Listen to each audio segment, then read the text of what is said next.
Hey, I'm Bill Fabbricini here with Ed Harold. How you doing, Bill? I'm great. We're here at the Aspen Club today talking about foundational force, F-force. And one of the high-end principles we love to incorporate is the concept of hot-cold.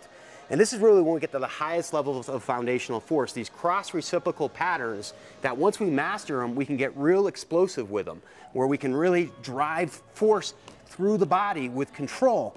And we can master the projection of force through the body, which is really metabolically hot, nervous system hot, neurologically hot, etc.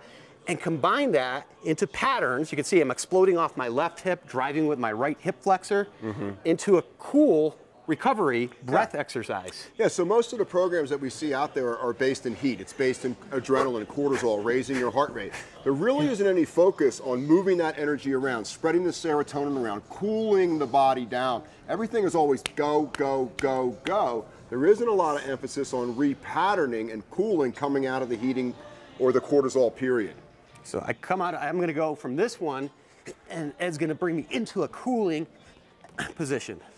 So as you can see, Bill's coming into that jumping motion. He comes down on the one knee, takes his hands overhead, and now we have the beautiful pigeon posture here where we sink down into the hip. We walk the right hand forward, and you just sink down into that left hip.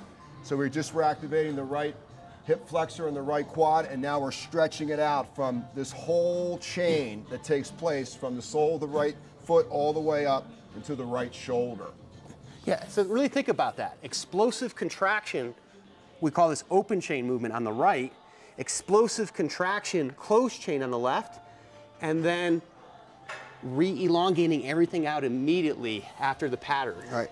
And then getting folks to really mentally focus and pay attention as the heart rate is coming down, or the heart rate variability science is huge in regard to how you're going to improve the movement the next time you move it fast. And that's exactly what happens. Now we recovered breath-wise, and now our brain is going to refine this pattern for the next set. Exactly. And now it's going to be more efficient, and I can keep going back and forth, hot, cold in this manner, refining the explosion of the movement, the alignment of the movement using this system-based approach.